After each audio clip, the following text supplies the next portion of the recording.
Ok. Muito bem. Então, iniciando agora nosso encontro do dia 19 de novembro, disciplina de gestão de pessoas. Quero saudar a todos, dar as boas-vindas nesta reta final do semestre. Como já comentei na semana passada, nós estamos aí hoje programando conversar um pouco sobre tendências e desafios da gestão de pessoas, algo que já iniciamos a conversa na própria semana passada. E na semana que vem nós temos já uma atividade avaliativa e depois na outra, já em dezembro, temos, né, o fechamento, um feedback, uma conversa mais, né, a título de troca, de observações, de sugestões, de comentários e assim por diante. Então, realmente e efetivamente, estamos hoje na iminência de terminarmos as discussões em torno dos conteúdos abordados. Uma disciplina que teve como espinha dorsal, né, como o centro dos conteúdos a serem estudados, a estrutura apresentada no ambiente aula. Foram 6 temas principais, e nestes 6 temas principais procuramos ir avançando, né, neste estudo da gestão de pessoas e dos subsistemas que compõem esta área, né, de recursos humanos e de gerenciamento dos indivíduos dentro das organizações. Como eu tinha prometido, nós hoje falaríamos um pouco mais sobre essas tendências e desafios. O TDE da semana insistia nesse tema, o TDE insistia nessa temática, porque sim, nós estamos enfrentando transformações muito intensas, muito significativas no mercado de trabalho e na sociedade como um todo. E diante destas aceleradas transformações e transformações que realmente mudam comportamentos, mudam crenças, é importante nós refletirmos sobre os rumos, né? Os rumos empresariais e os rumos da gestão de pessoas. Barulho aí da cachorrada na rua, mas enfim, vamos seguindo. Obrigado, Thalita, Natane, Dawana, por abrirem as câmeras. Assim eu não fico me sentindo assim meio, né, falando sozinho, sem ver ninguém. Então eu vou apresentar alguns slides, tá? Vou apresentar alguns slides, mas gostaria que vocês, logo depois que né, vai ser muito rápido, são poucos slides, só para provocar um pouquinho mais e trazer alguns temas assim, né, que estabelecem esse novo momento, essas perspectivas que se tem num mundo de alta tecnologia. Eu tinha comentado que faria também traria, mesmo que brevemente, algumas informações daquele livro que me chamou muito a atenção quando foi lançado, e eu tenho recomendado, tenho provocado as pessoas para que leiam e pensem sobre ele, que é o livro Abundância, até ele está aqui. Abundância, acho que eu já tinha comentado com vocês. O futuro é melhor do que você imagina, do Steven Kotler e do Peter Diamandis. Vamos lá. Então, eu vou apresentar.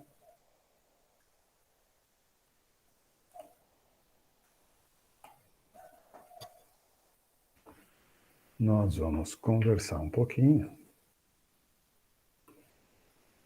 E, na sequência, peço assim que vocês, pelo chat, aqui vão ser alguns minutos apenas, pelo chat façam algumas inscrições para esta que possivelmente vai ser, né, uma das últimas manifestações de vocês na nossa disciplina de gestão de pessoas. Então, acho bacana, assim, todos que puderem, se sentirem à vontade, se sentirem motivados a isso, que falem um pouco sobre, né, o que escreveram lá no TDE, sobre esses slides que a gente vai trazer aqui, sobre as suas percepções, seus sentimentos com relação ao futuro das organizações e o papel do indivíduo, o papel nosso, dos seres humanos dentro destas organizações, numa sociedade das organizações, mas numa sociedade de organizações que se transformam, que se renovam, que se reinventam e muito em cima das novas tecnologias, como se põe o indivíduo, como se põe o ser humano dentro desse novo tempo, né? E dos novos desafios que teremos. Então vamos lá. O título é provocativo, é positivo, né? Otimista, abundância. O futuro é melhor do que você imagina, porque sim, vivemos, né? Vivemos, e isto é uma característica que o próprio livro no início já anuncia. Nós temos, de certa forma, uma atenção maior para aspectos ruins, negativos, damos mais espaço, a nossa atenção é mais atraída por notícias ruins do que notícias boas. Nós damos mais audiência para aspectos ruins, trágicos, do que propriamente aspectos bonitos da sociedade. Então o livro começa falando sobre isso. Por que se dá tanta audiência para aquilo que é ruim? E por que a mídia explora tanto tragédias e notícias ruins? Alguém arrisca uma opinião? Por que dá mais audiência à notícia ruim? Alguém arrisca? Sabem que no próprio livro não é apenas um ponto de vista. Bom, pode ser visto como um ponto de vista também, mas é um ponto de vista fundamentado em um estudo da dinâmica do cérebro humano que é ativado muito mais intensamente diante de aspectos que amedrontam, que assustam, do que propriamente de aspectos que trazem, né, bem-estar e coisas positivas. E isso vem, né, da natureza humana e do sentido de preservação da espécie. Uma parte do cérebro chamada amígdala, no cérebro,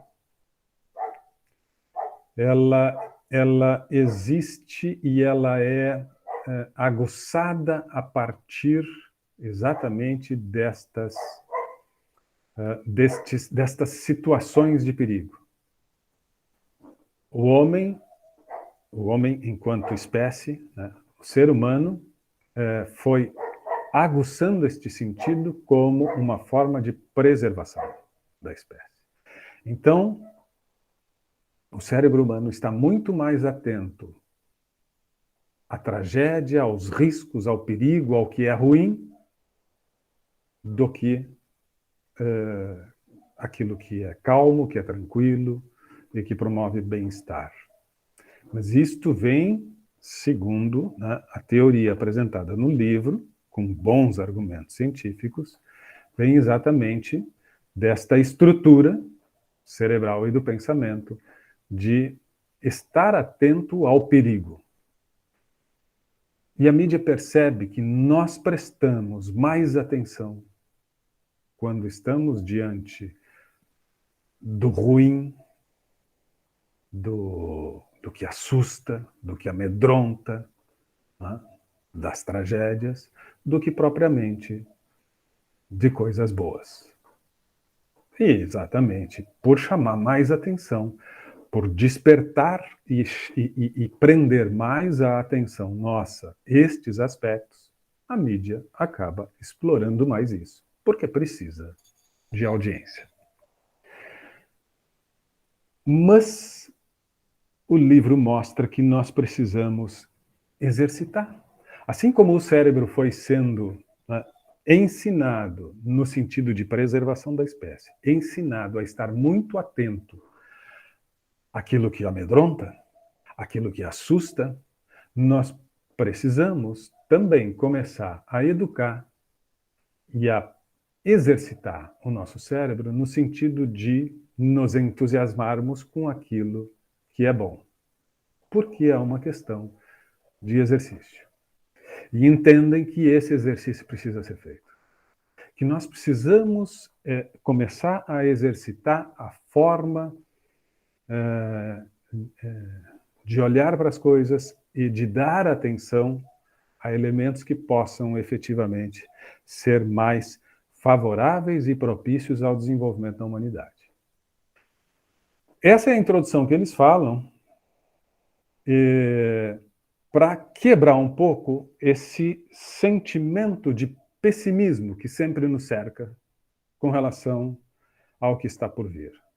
Existem dificuldades, existem problemas, mas nós temos alternativas e temos soluções.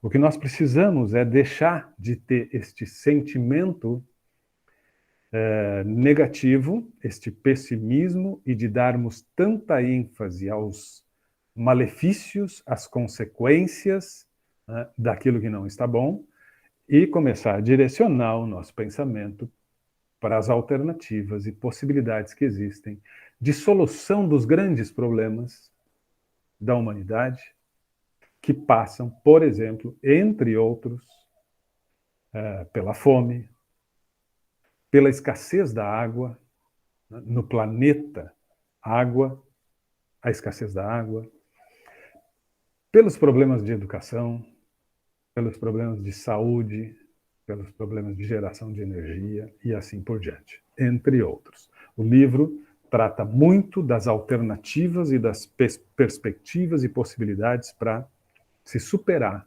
todos esses grandes problemas que enfrentamos. E ele fala, então, muito, né, da situação mundial, né? Vejam que 925 milhões de pessoas não dispõem de comida suficiente. 10 milhões, quase 11 milhões de crianças morrem anualmente, 50% por subnutrição. A fome ainda é um grande problema da humanidade. 1 bilhão dos 7 bilhões e alguma coisa, 1 bilhão não tem comida, passa fome. Né? E outros tantos têm dificuldades, né, de manter uma mínima qualidade na alimentação. Mas 1 bilhão passa fome. 2,6 bilhões de pessoas não possuem acesso ao saneamento básico e 50% das hospitalizações resultam da ingestão de água contaminada. 2,6 bilhões dos 7 bilhões e alguma coisa de pessoas que habitam este planeta, 1/3 não possui acesso ao saneamento básico. 1/3. Infecção bacteriana que causa diarreia, 4,1% da carga global de doenças e 1,8 milhões de mortes infantis por ano a partir dessa causa. E ele vai, eu separei só algumas breves frases, eles vão, né, apresentando esse quadro terrível. E depois começam a apresentar alternativas com tecnologia já dominada que solucionam esses problemas. Quer dizer, nós temos já a solução. Né? A tecnologia já está dominada para todos esses problemas. Para o problema da água, para o problema da fome, para o problema da energia, para todos esses grandes problemas da humanidade, nós temos as alternativas. como implantar estas alternativas, como implantar, né, estas soluções que já são de domínio científico. Bom, esse é o grande desafio. E aí passa, penso que todos vocês estão considerando isso agora, né, na medida que estão ouvindo e vendo estes números, passa muito mais por vontades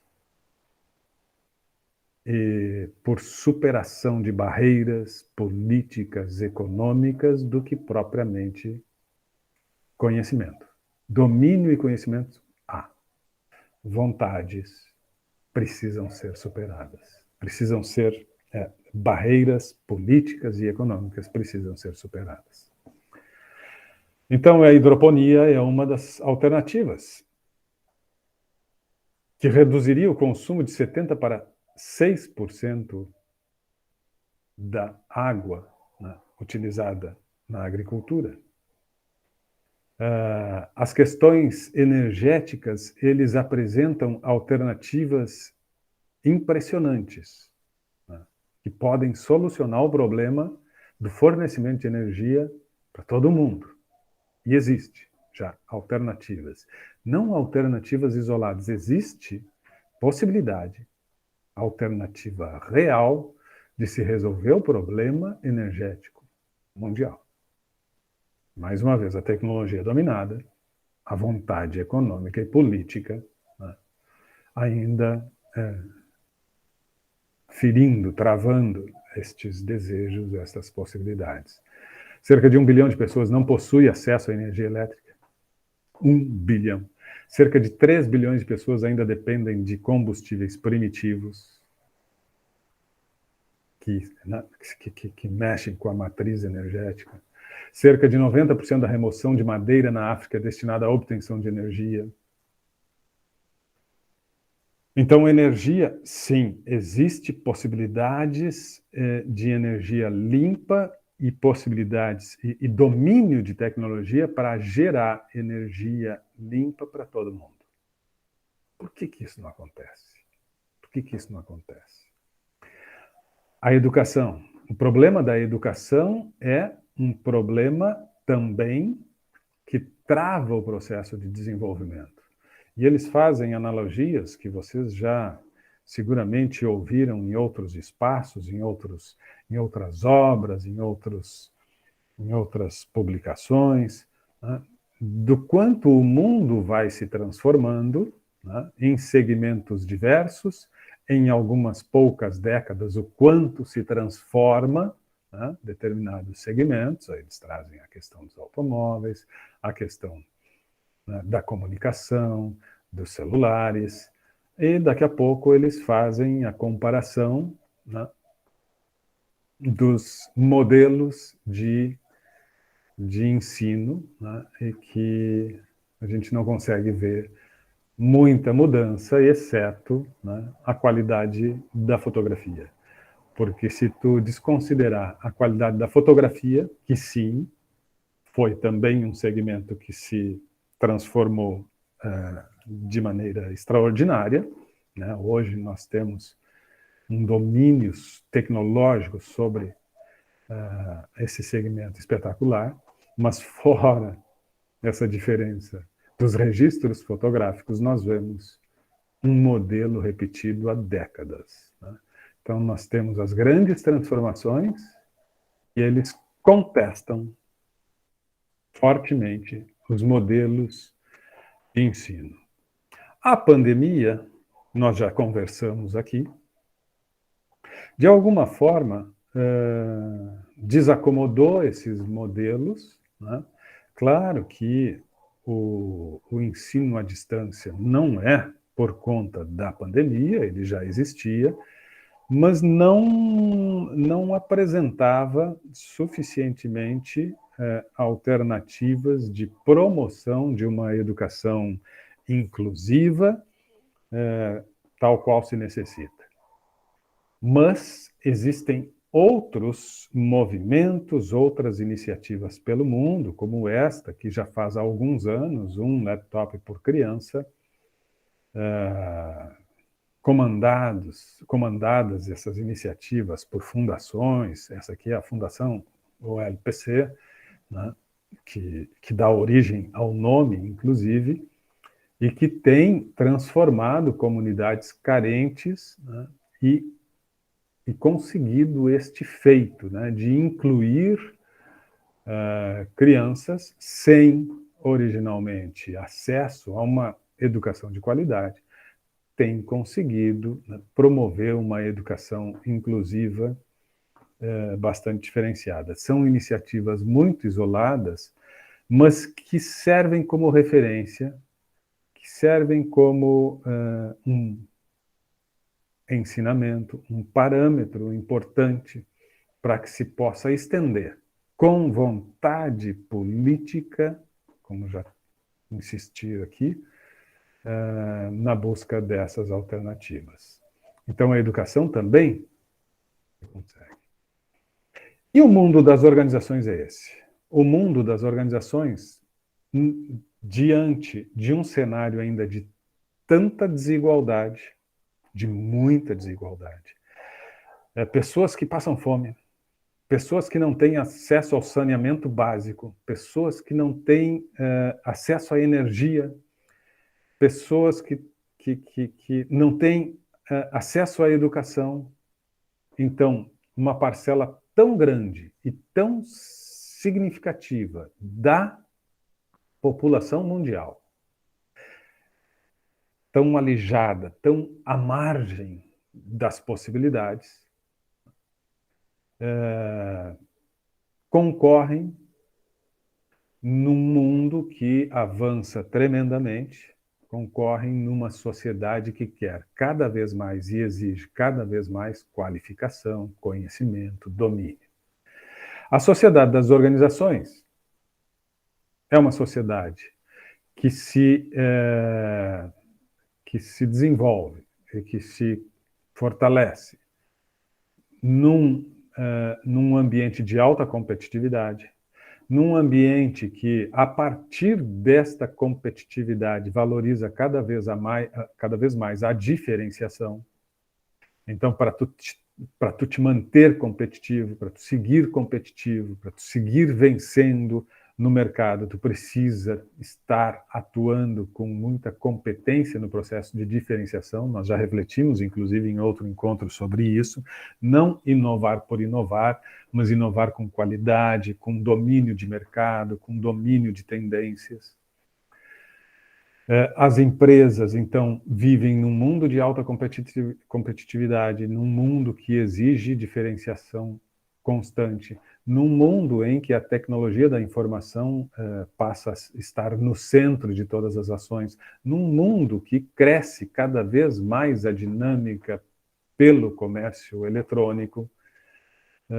E aqui tem um exemplo, né, muito forte disso e que também não decorre ou não surge na pandemia. Isso aqui são fotos antigas, isso são fotos já de 10 anos atrás.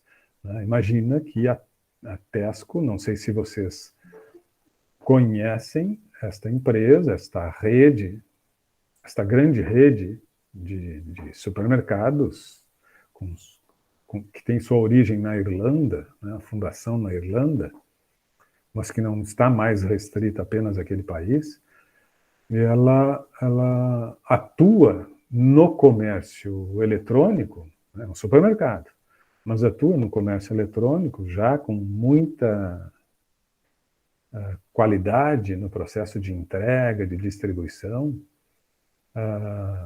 e com uma prática inovadora muito interessante. Ali, eu não sei se vocês conseguiram identificar ali o que está posto ali nas fotos, mas nós temos, por exemplo, nos dois quadros ali de baixo, nas duas fotos ali de baixo, nas imagens, o que se tem ali?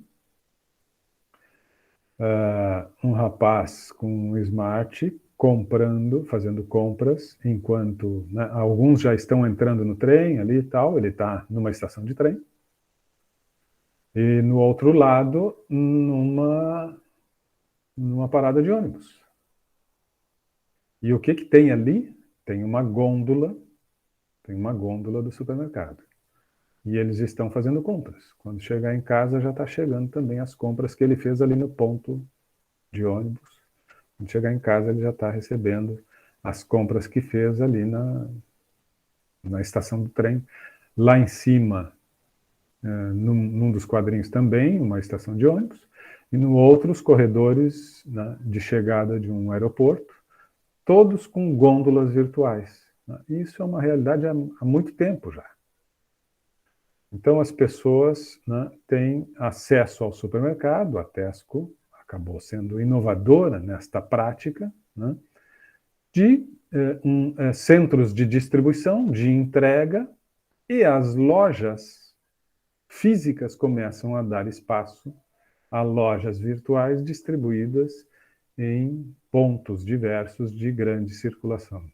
Então, as pessoas podem fazer as suas compras no supermercado em pontos diversos, e eles têm um processo logístico muito, né, muito, muito eficiente, que faz, então, todo esse processo de distribuição.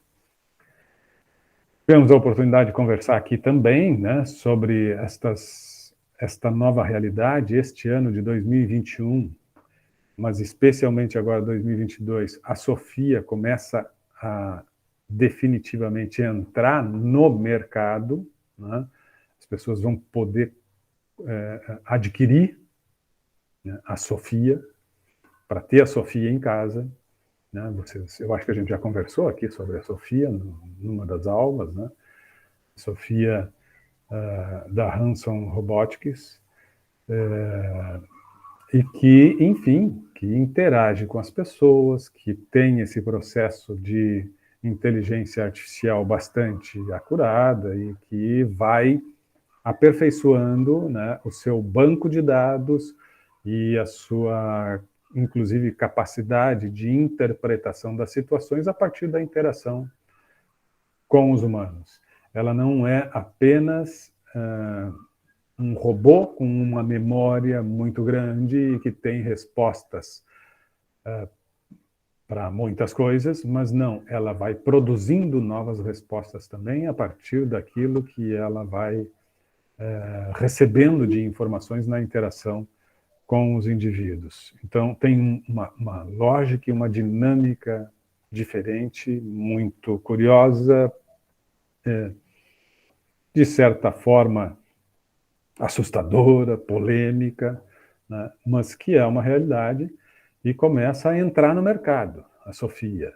Então, imaginem que daqui a 10 anos, talvez já seja, né, pelo menos em alguns segmentos da sociedade, bastante comum termos humanoides convivendo, né, nos ambientes, interagindo conosco, né,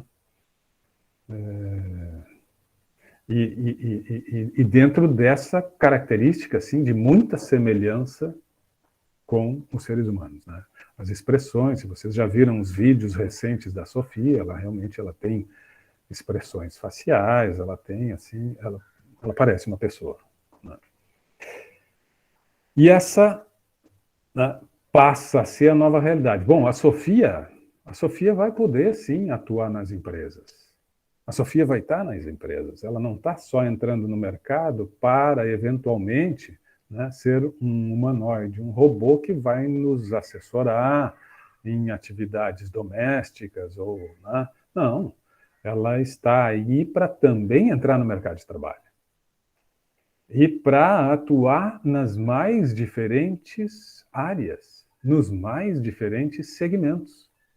E ela possivelmente vai dar respostas melhores em termos de produtividade do que nós, seres humanos. Bom, isto sim representa uma modificação bastante grande. Nós tivemos na Revolução Industrial, a gente já refletiu sobre isso, nós tivemos na Revolução Industrial um momento em que a máquina começava a substituir as pessoas, né, nas tarefas repetitivas, né?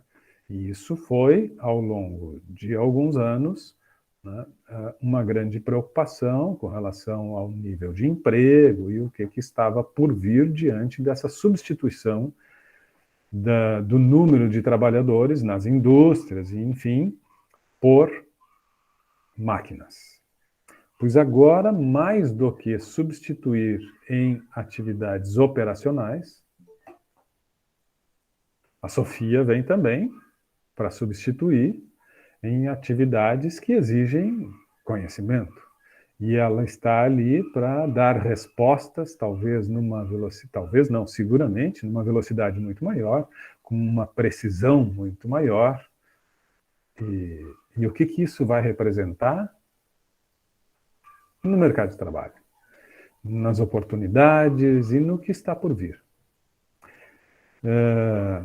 Me parece que foi semana passada, eu acho que foi aqui que a gente chegou a comentar, inclusive, sobre estes movimentos que já existem em alguns países no sentido de redução da carga horária de trabalho, né, das pessoas, as pessoas trabalhando menos. As pessoas trabalhando menos dentro de uma lógica, né, que, sim, nós temos recursos tecnológicos que vão substituindo o papel, né, dos indivíduos, das pessoas. Mas, de qualquer forma, né, é preciso a inserção. E aí é que entra, então, estes desafios. Nós precisamos encontrar o equilíbrio, né, porque nós temos todo esse novo mundo, essa realidade virtual, os humanoides, a inteligência artificial. Mas, em alguma medida, nós teremos a interação deste mundo tecnológico com os seres humanos. E aí precisaremos ter a capacidade de domínio das nossas múltiplas inteligências, que já estudamos aqui, a capacidade de aperfeiçoar, de desenvolver, de dominar e desenvolver cada vez mais a nossa inteligência emocional, as múltiplas inteligências e a inteligência emocional, e sim, cada vez mais, a valorização neste espaço do capital humano, porque é o capital humano que vai gerir, né, este ambiente de muita tecnologia, de robôs em meio a todos nós, mas somos nós que devemos continuar, né, atuando, gerenciando, gerindo estes espaços. E isso vai ser um grande desafio e vai exigir uma capacidade muito grande. Portanto, o capital humano e a tecnologia, né, numa frase para finalizar, para acompanhar o ritmo da evolução tecnológica e a agilidade nos processos, é preciso estabelecer um equilíbrio entre este novo mundo, entre esta inteligência artificial e o capital humano e nossas múltiplas inteligências. Esse é o desafio. E aí eu gostaria, diante desse cenário, diante dessas perspectivas, diante do que anuncia o livro Abundância, que eu, né, só destaquei alguns poucos pontos, em função do tempo, mas que sim, um mundo melhor é possível, um mundo muito melhor é possível. É possível terminarmos com estes grandes problemas da humanidade exatamente através da tecnologia. Num mundo em que a tecnologia avança numa velocidade extraordinária, de transformações nas práticas, nos costumes, nos valores, nas crenças. Como vai ser a sociedade, as organizações? Quais são as formas? Como nós precisamos nos organizar? O que vai direcionar a nossa condução para esse mundo possível e melhor? O que vai levar, né? Como é que nós vamos chegar lá? E eu queria, então, ouvir agora vocês, nessa parte final, considerações acerca do que vocês escreveram, de tendências e desafios da gestão de pessoas, porque, insisto, é uma sociedade das organizações e é através desta sociedade das organizações que nós podemos sonhar com um mundo melhor. Quais são as barreiras, quais são as dificuldades e quais são as expectativas e perspectivas que vocês possuem com relação ao futuro. Vamos lá? Vamos conversar? Quem é que gostaria de trazer alguma consideração, de falar um pouquinho sobre o que escreveu no TDE? Quem é que gostaria de fazer alguma reflexão em cima destas informações, destes dados que nós temos aqui? Claro que nós já iniciamos isso semana passada, já comentamos um pouco sobre estes desafios, né? Mas gostaria, como eu tinha anunciado, de dar uma amplitude ainda um pouco maior a esse tema, né? Porque estamos vivendo estas transformações. A gente precisa, sim, entender que estamos num processo de transformação muito grande, mas estamos vivendo um processo de transformação sem precedentes. Esse processo que estamos vivendo não tem precedentes, portanto, não tem algo que possa servir de referência. Olha, se fizer isso, vai dar certo. Se fizer aquilo, lembram, deu errado. Não. Nós estamos entrando num mundo absolutamente novo e desconhecido, que nós estamos criando, mas que jamais existiu. É um mundo, né, que existiu em alguns filmes de ficção, eles se aproximaram de algumas situações que já começamos a viver, né? Em alguns filmes de ficção, a gente até consegue assiste, pô, isso até bem pouco tempo atrás era uma coisa maluca, assim, e que se chamava de ficção científica, e hoje a gente já está vendo, né, de uma forma muito real. Mas fora esses exercícios, né, de futurologia, aí, que alguns com muita sapiência, com muita inteligência, conseguiram estabelecer, a verdade é que a realidade é nova, absolutamente nova. E veloz, rápida, uma transformação muito rápida. Para onde estamos indo? Como podemos promover uma construção, né, inteligente de um futuro melhor? Se tiverem interesse, se gostam de leitura, eu recomendo a leitura desta obra, e esta obra indica outras obras interessantes que mostram, né, e que a gente está precisando, né, que mostram, que apresentam um olhar mais otimista. E nós precisamos, né, de otimismo diante de tantos problemas que temos enfrentado ultimamente. Alguém gostaria de iniciar? De fazer algum comentário? Daisy. Oi, boa noite, prof, colegas. Tudo bom, Daisy? Tudo. Prof, no TDE, eu coloquei a mesma coisa que o senhor comentou, que o grande desafio, né, dos gestores e das empresas vai ser conciliar, né, achar um ponto de equilíbrio entre os avanços tecnológicos e o capital humano, né, de tu conseguir conciliar, né, no caso da Sofia, e de todos os avanços que nós já temos e que vamos ter mais, com o capital humano, né, da pessoa manter o senso crítico em relação a determinadas coisas, determinados processos, né, tá sempre procurando a criatividade, né, aguçar a criatividade dos colaboradores, eu acho que, na minha percepção, o grande desafio vai ser esse, né? Tu utilizar a tecnologia, o avanço tecnológico, que é algo inevitável, mas tu conseguir ainda manter o lado humano, né?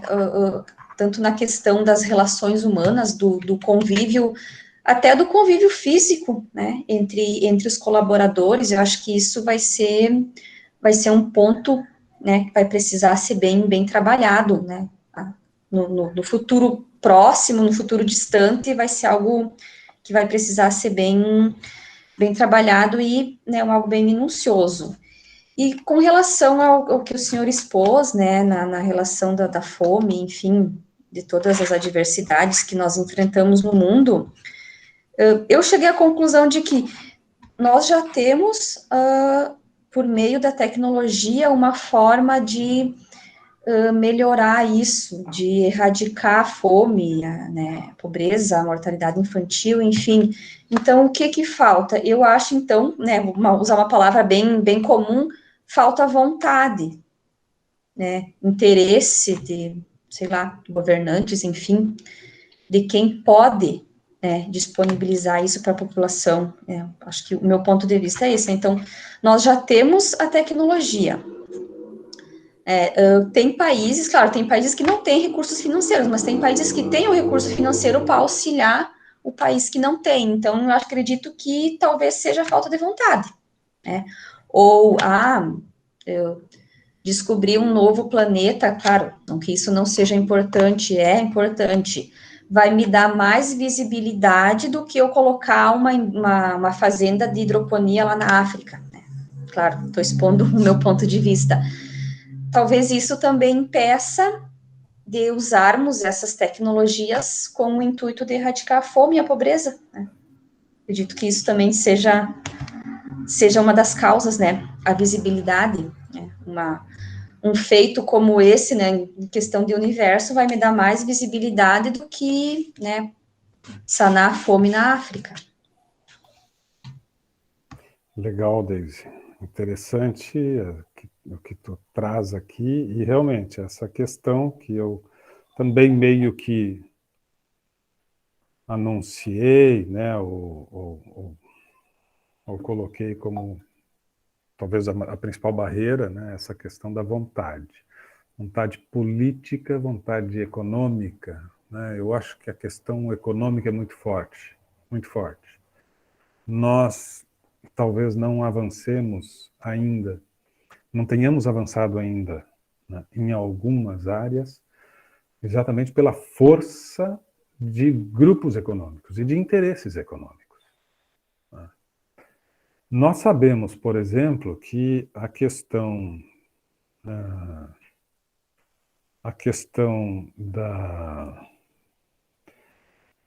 da emissão de gases, né, tem uma relação muito grande com a pecuária, né?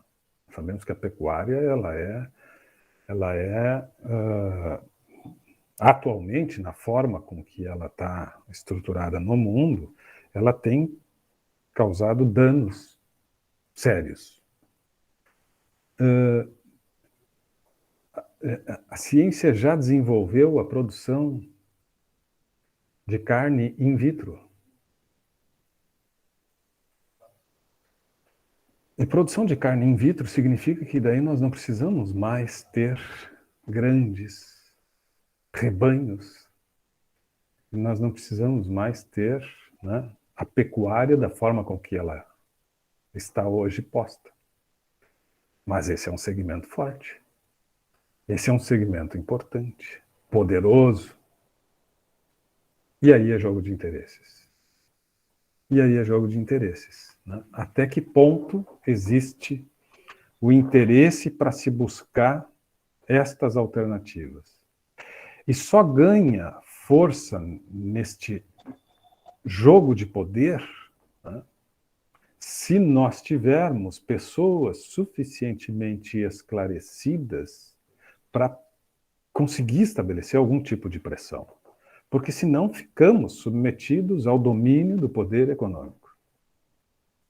E o poder econômico estabelece que não, nós vamos continuar com as nossas fazendas, nós vamos continuar, né, criando gado, abatendo gado e vendendo a nossa carne e ganhando muito dinheiro.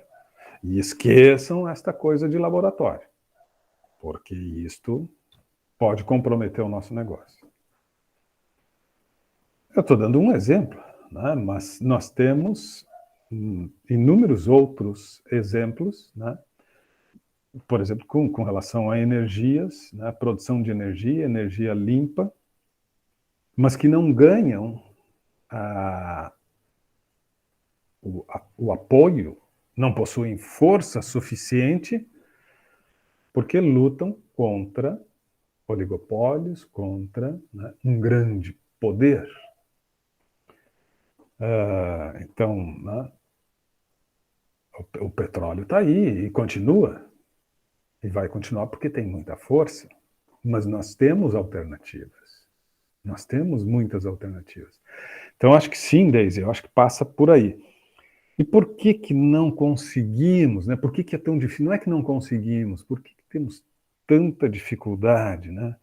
Porque esta coisa assim, ó, de conciliar a inteligência artificial, conciliar, né, este mundo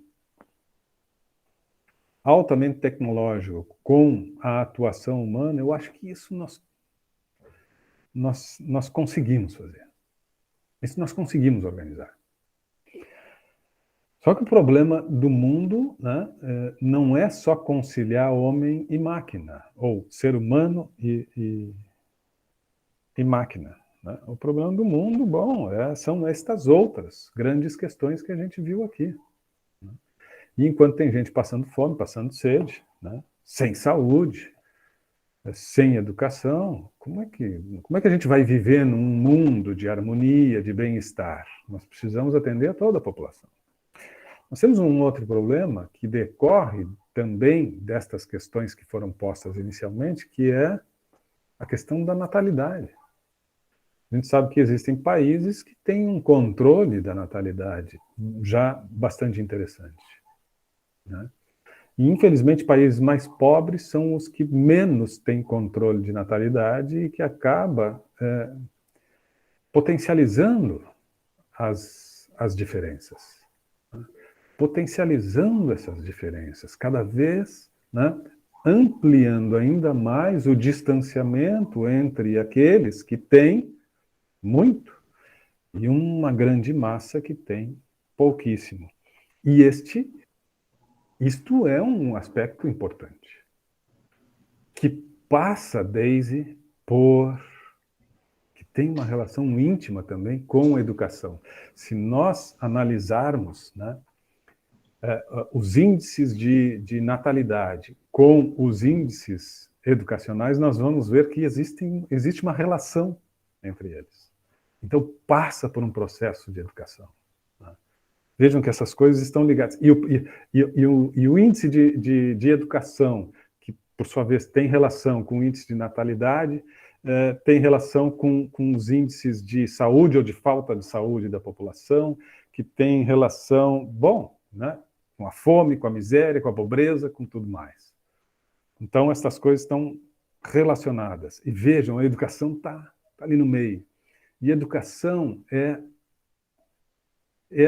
essa capacidade que nós precisamos gerar para todos. Né? Quando se fala em educação inclusiva, é educação para todos terem acesso. E a tecnologia é o caminho. A tecnologia é o caminho. Na medida né, que isto aqui começa a atingir cada vez um número maior de pessoas no mundo, é nós levarmos conhecimento e informação, precisamos saber levar isso da forma adequada, né, mas nós começamos a ter um mecanismo importantíssimo de disseminação do conhecimento, que saibamos fazer bom uso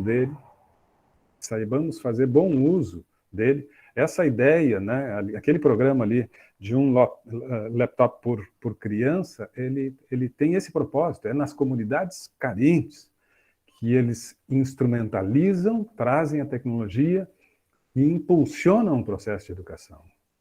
E não tem como a gente pensar hoje em educação que não passe por aí, pelo uso de tecnologia.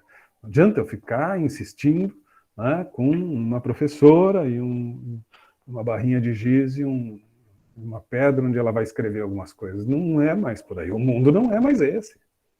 O mundo precisa né, fazer uso daquilo que ele já tem e conhece para resolver o problema da educação. Fala, Deise. Com relação né, aos avanços da tecnologia, eu tenho um fato bem assim, interessante na minha família. A minha mãe, ela trabalha num serviço de saúde lá da cidade dela como secretária.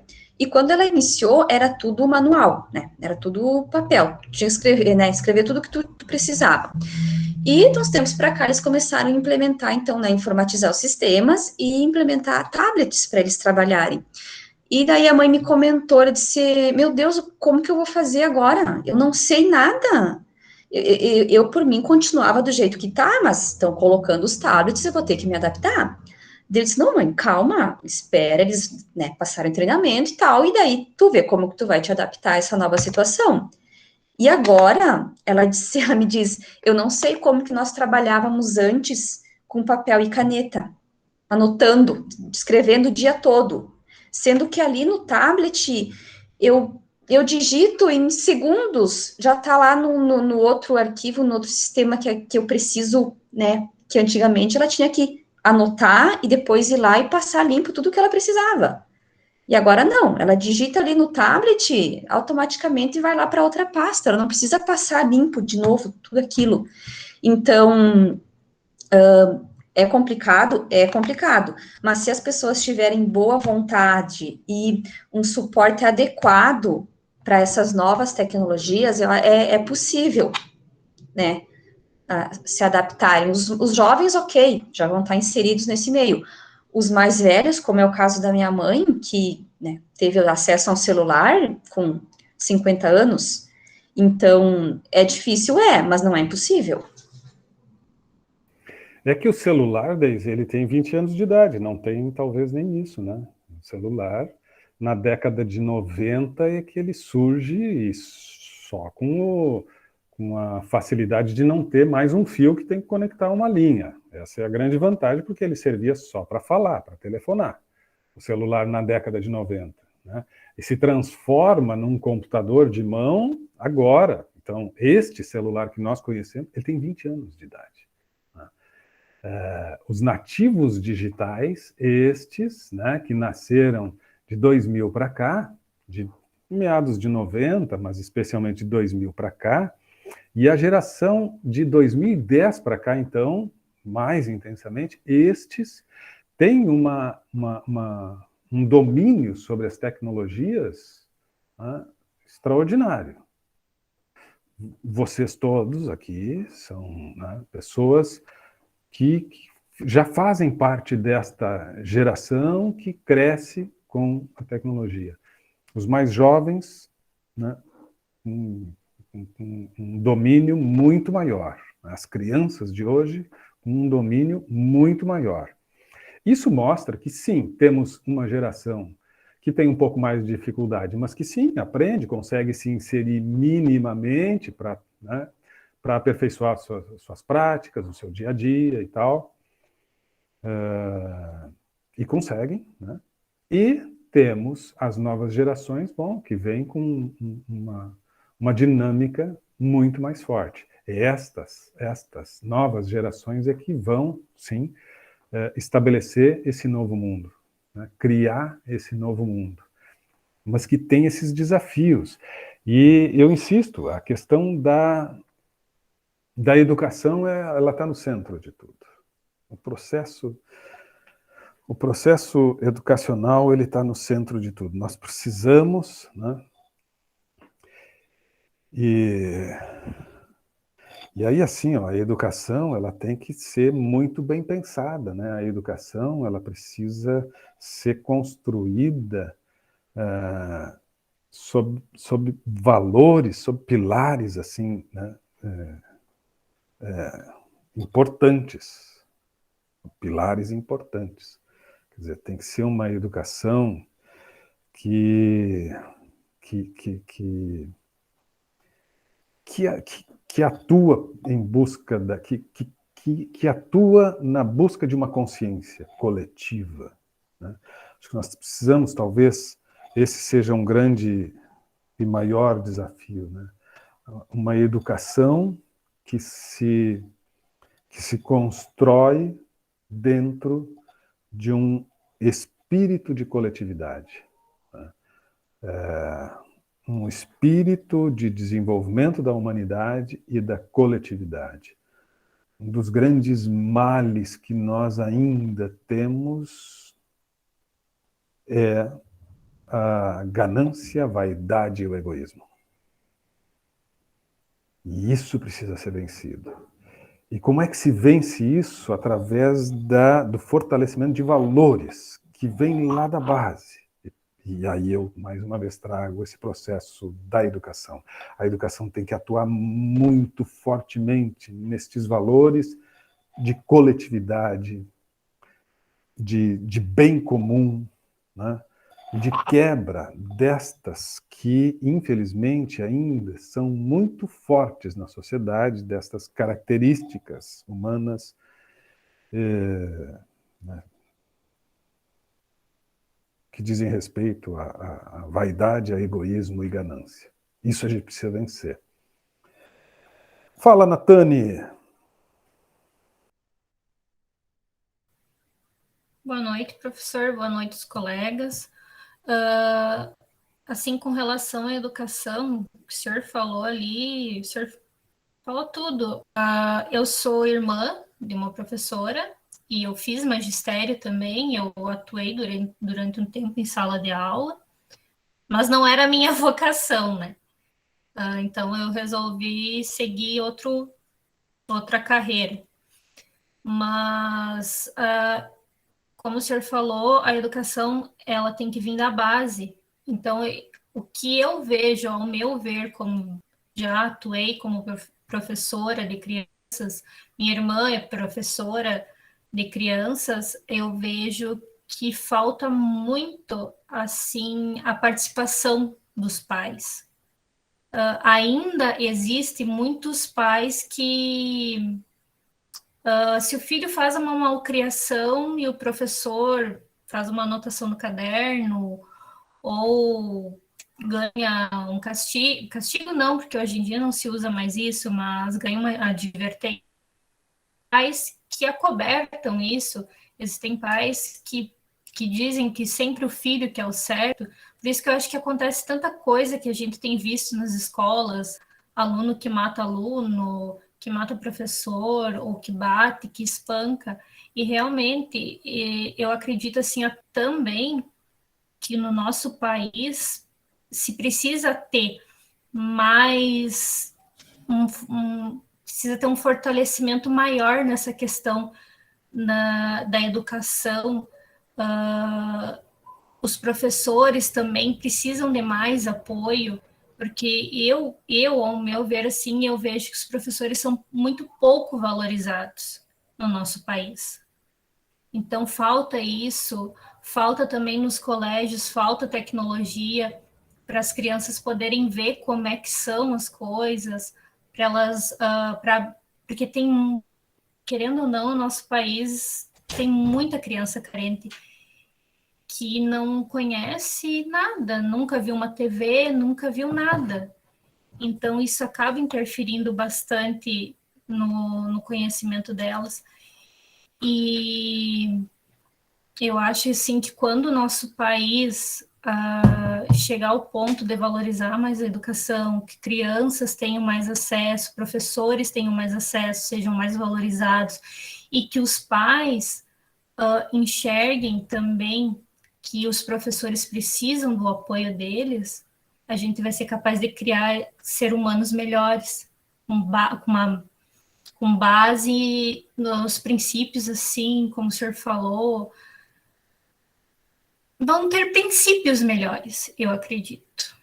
Eu acho que vão ser humanos melhores, vão ter mais empatia, vão ter mais amor, vão olhar mais pelo outro também, além de serem seres humanos capazes de criar grandes tecnologias para poder ajudar pessoas que precisam também. É isso, Natânia, é isso. Esses são os nossos... Essa tem que ser a nossa luta, essa tem que ser a nossa busca, né? Nós que temos a felicidade de poder estar aqui num ambiente compartilhado por pessoas que tiveram, né, uma condição, um acesso melhor, podemos ler mais, pensar mais, discutir mais, enfim, estamos num ambiente privilegiado. Nós temos, por conta disso também, um compromisso maior, né? Temos um compromisso de fazer com que isso seja alcançado por mais pessoas, né? Precisamos lutar por uma ampla oferta de educação e que passa, sim, pela aplicação correta dos recursos. Tem muita coisa para se vencer, né? A gente não precisa, né? A gente não pode achar que isso é utopia, que isso, não, olha para a realidade, olha para que os políticos têm feito e para tudo que tem acontecido, tu vai acreditar que o mundo pode mudar, sim, é possível acreditar. Eu vejo que essa mudança ela já está acontecendo. É claro que a gente vai precisar, né, dessa construção que vai passar por algumas gerações, talvez 2, 3 gerações, né, para realmente a gente começar a sentir uma transformação na estrutura social, né? Vamos precisar de algumas gerações.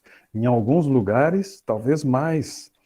Mas acho que eu tenho esse sentimento de que as novas gerações, por conta do acesso à informação, as novas gerações, elas já estão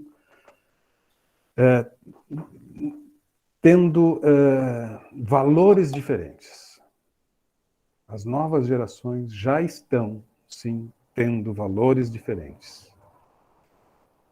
E é por aí. A mudança vai passar exatamente por esta transformação humana, nossa, né? Que ainda é, infelizmente, dominada pela ganância, pelo egoísmo, ainda é. Mas nós estamos superando isso. Não vai ser por quem está hoje comandando. Hoje que eu digo, as gerações que estão no comando. Mas as novas gerações, estas eu tenho uma crença de que sim, vão ser as que vão iniciar a transformação. Daqui a 20, 30 anos, penso que nós já estaremos numa condição bem melhor. Quero crer que sim. Fabiane. Boa noite, professor. Boa noite, colegas. Eu estava aqui pensando, acompanhando, né, o que a Deise falou, a Natânia, o senhor, e até mesmo as informações que eu coloquei lá no nosso TDE, que foram discussões que nós já tínhamos conversado, né, na aula anterior, do quanto nós estamos vivendo, né, essa transformação, o quanto estamos aprendendo e também o quanto estamos perdendo, né? E eu acho que exatamente hoje a geração, né? Eu sou mãe, né? Então o meu filho vive uma geração muito diferente da que eu vivi. Aí a gente fala nas questões de avanços tecnológicos, que para mim é uma novidade e para ele parece ser uma brincadeira natural acessar, como ele diz, né? Viajar, navegar na web, né? Às vezes como é que tu aprendeu isso? Ai, mãe, eu navego na web, eu vejo os vídeos, né? Coisas de outros países, de cultura, né? Então, é muito mais na frente, é acelerado, né, o conhecimento. E aí, eu até comento com ele, né, que eu, para fazer um trabalho, eu tinha que agendar o horário na biblioteca da cidade que eu morava, né? Eu sou do interior do Rio Grande do Sul, né, de São Luís Gonzaga. E aí a minha escola era uma escola pública e não tinha biblioteca, não tinha acesso. A gente tinha o jornal que a escola recebia uma vez na semana, né? E para fazer trabalhos de geografia, história, ciências, né? Que era a partir da 5ª série, né? Quando a gente começava a ter as disciplinas assim separadas, o professor agendava o horário na biblioteca da cidade. E aí, né, tu chegava lá, tinha que cumprir o horário, porque logo o colega já, né, chegava para te substituir naquela mesa redonda cheia de livros, que você nem sabia por onde iniciar, né? E a gente vê que hoje, né, a gente sabe que esse conhecimento é diferente do que eles têm acesso. Então, essa transformação já faz parte da vida deles, né? No meu TDE eu até coloquei que o meu filho hoje, na escola dele, e a gente comentou na aula de semana passada, ele tem acesso a disciplinas que é exatamente, né, hoje as características que uma empresa busca, né, futuramente, talvez, desenvolver de competências de um colaborador. Então, ele já vive isso, né? E aí, a gente pensando e falando em desigualdade, exatamente, eu acho que ainda vai, né, daqui 10, 20, 30 anos, ter uma mudança maior ou melhor, porque vai existir ainda muita desigualdade, porque a gente vê com a pandemia o quanto as crianças, né, de ensino estadual, público, foram prejudicados por não ter acesso, né? Muitos não tinham. A gente via na notícia, né, pessoas que iam para frente numa padaria para poder se conectar, né, próximo de um vizinho para poder se conectar, ou acompanhar pelo rádio, né, dependendo do lugar onde morava as aulas, né?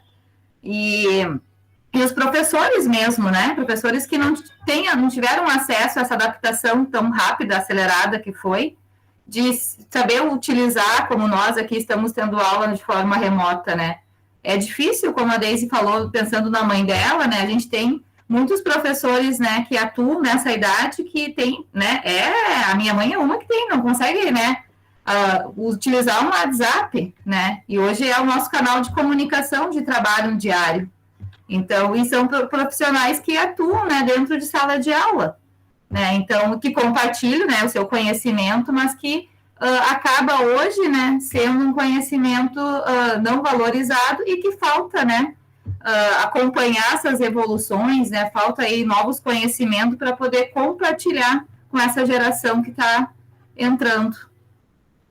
Era só para poder participar um pouquinho da aula, acho que do que a gente estava trabalhando aí. Obrigado.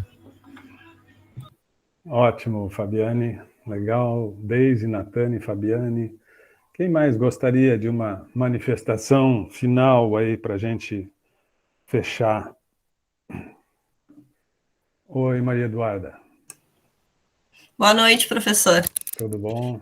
Tudo bem. Eu achei interessante falar que a empresa que eu trabalho, a gente está passando justamente por essa implementação de um sistema, né, de um bot, um sistema para atendimento dos clientes. E é bem isso que a colega falou, assim, tu tem uma dificuldade tanto de fazer com que as pessoas que estão acostumadas com outros tipos de interações consigam usar o sistema, porque a gente tinha uma demanda muito grande dos nossos clientes que queriam um atendimento via WhatsApp. Só que para a grande demanda que tu tem de dias, tu não consegue uma pessoa e tu não... Até então, no momento, tu não tem como botar o WhatsApp em vários telefones, em vários computadores. Então, foi decidido, foi implementado, se passou um tempo criando quais que eram as principais demandas e como as pessoas poderiam pedir por elas. Mas não... É muito complicado isso, porque... Cada pessoa, ela pede o serviço de um jeito. Uma pessoa vai pedir que quer, por exemplo, pode hoje em dia pegar um boleto através do boot, por exemplo. Uma pessoa vai dizer que quer um boleto, outra pessoa vai dizer que quer uma fatura, outra vai só dizer que está com um pagamento atrasado. Hoje de manhã até a gente deu risada, porque tinha uma senhora que ficava mandando bom dia, aí o boot respondia. Aí ela mandava bom dia, e ele, essa é uma opção não válida. Bom dia. E assim ela foi até que caiu num atendente para ela conseguir conversar.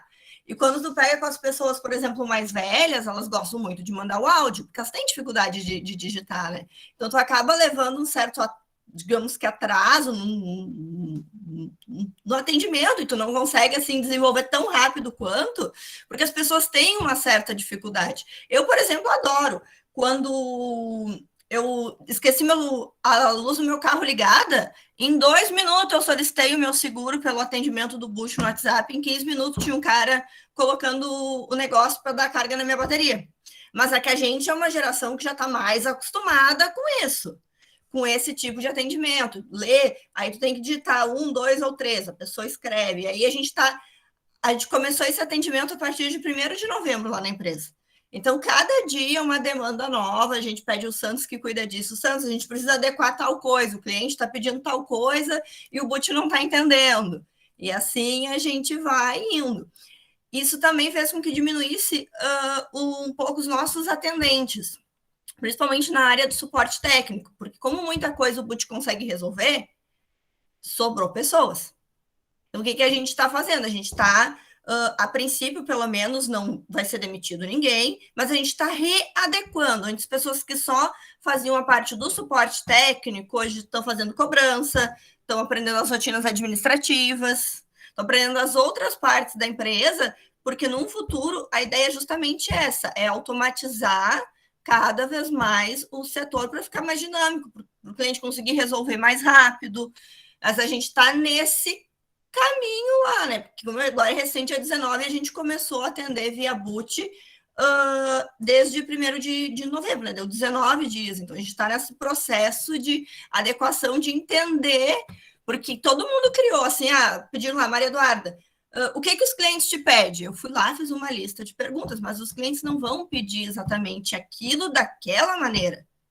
Então, a gente vai se adequando e depois tu atende, tu vai para o atendimento via WhatsApp, não conseguiu, né? Não conseguiu resolver, passa para o atendente que retorna, é um sistema, a gente usa o ForHub, lá tu consegue, não conseguiu por ali, tu tem outras opções, né? Tu pode ligar, e até a gente mesmo, o cliente não está respondendo, aí a gente liga, porque apesar de ser uma coisa que todos os clientes reclamavam que queriam atendimento via WhatsApp, e a gente não tinha, porque um WhatsApp, por exemplo, o financeiro às vezes chega a mandar 200 boletos num dia, porque as pessoas perderam. E elas poderiam entrar no site, poderiam pegar no aplicativo. Não, elas querem mandar um áudio pedindo boleto e receber.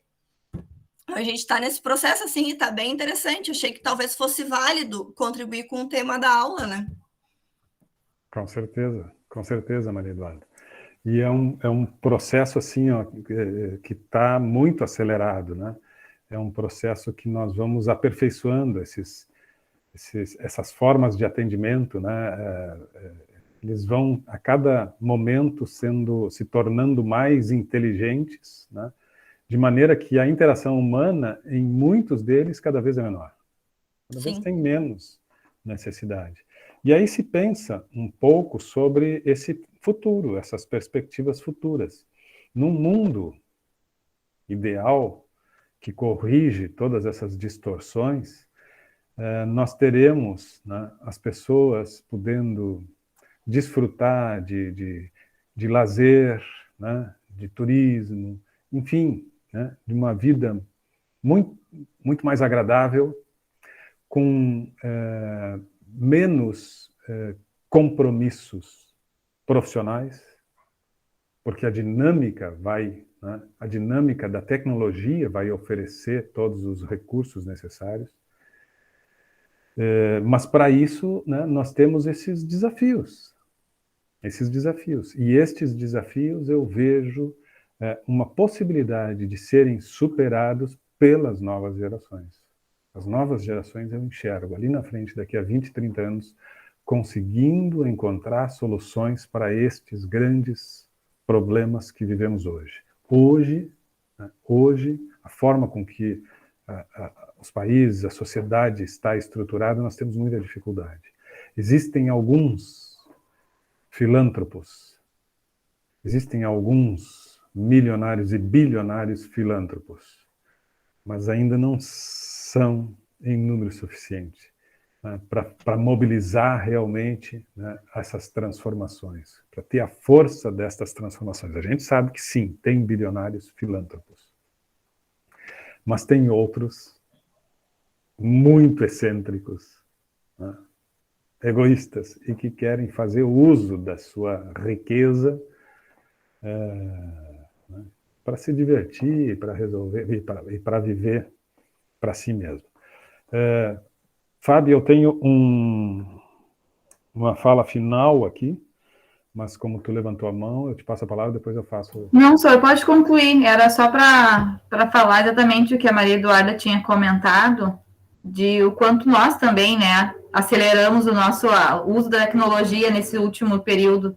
E a questão de lazer, porque eu hoje faço fruteira, faço muita coisa, tudo via aplicativo. Né, vem direto da Ceasa, uma vez na semana, então são coisas que a gente acaba não precisando sair mais de casa para fazer, né, e acaba tendo tempo para outras coisas. Então, claro, outras pessoas não conseguem fazer isso. Qualquer então dia vai ser a Sofia entregando aí para ti. Imagina. Hoje ainda é um entregador que separa lá, vem, entrega, né? Eu faço via Pix, a gente nem tem manuseio mais de dinheiro, né? Ou vem um drone, ou vem a Sofia. Imagina. A minha mãe achou o máximo, ela não sabe fazer isso, mas ela, exatamente o que a Maria Eduarda falou, a minha mãe mandou um áudio, né, falando que ela precisa e eu executo para ela, né? Exatamente.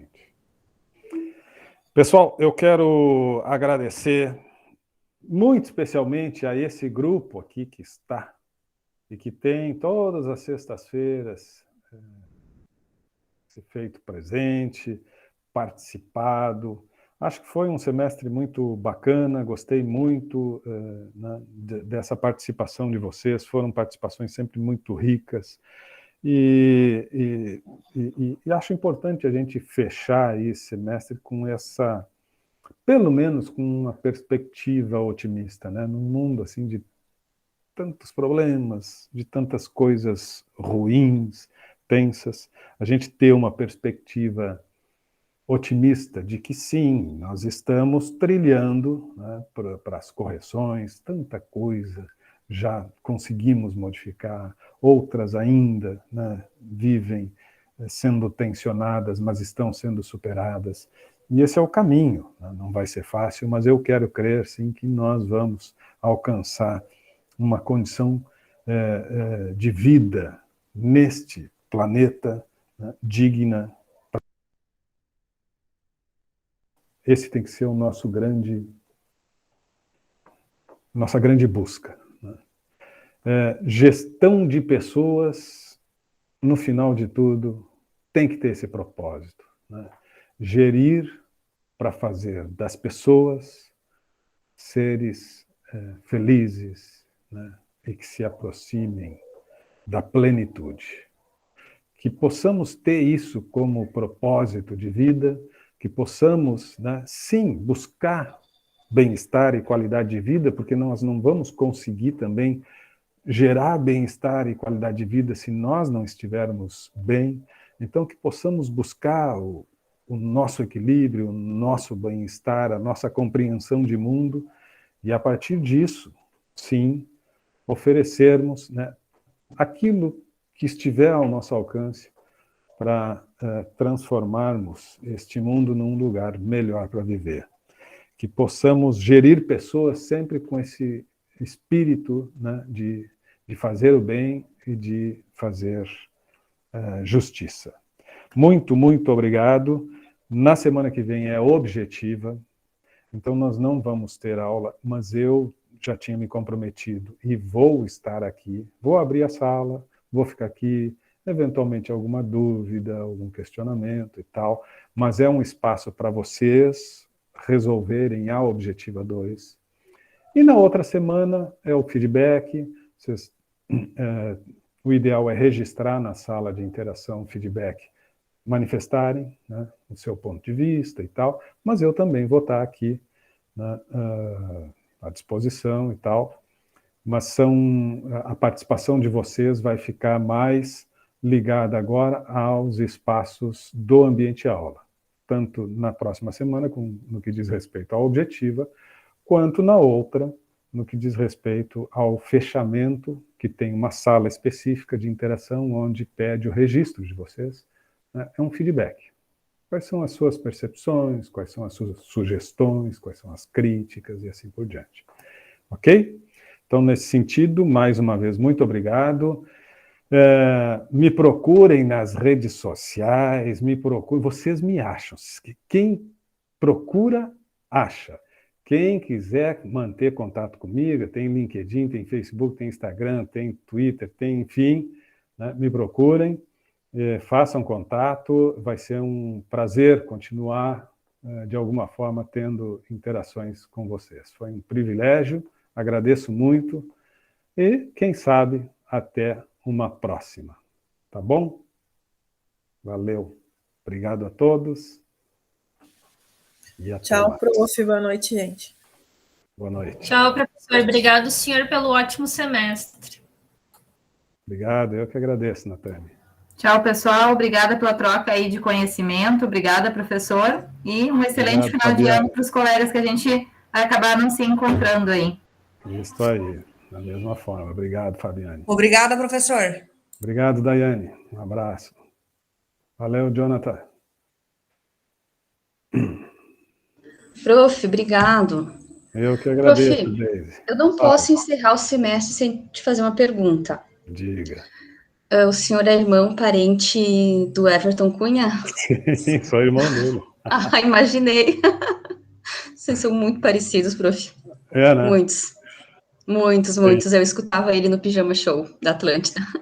Ele continua, sabe que ele continua com o Pijama Show, mas lá em Floripa, né? Sim, sim, tá na Atlântida faz um de lá. tempo. A Atlântida de lá que se desvinculou da Atlântida, ele não é mais da RBS, né?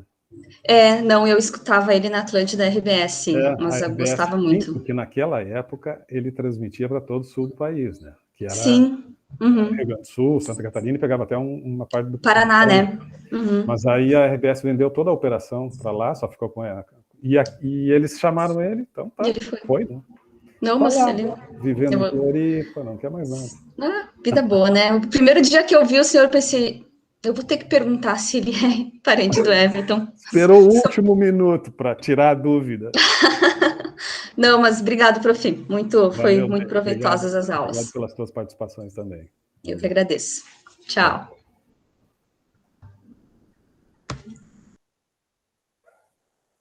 Daiane, estou encerrando aqui, tá?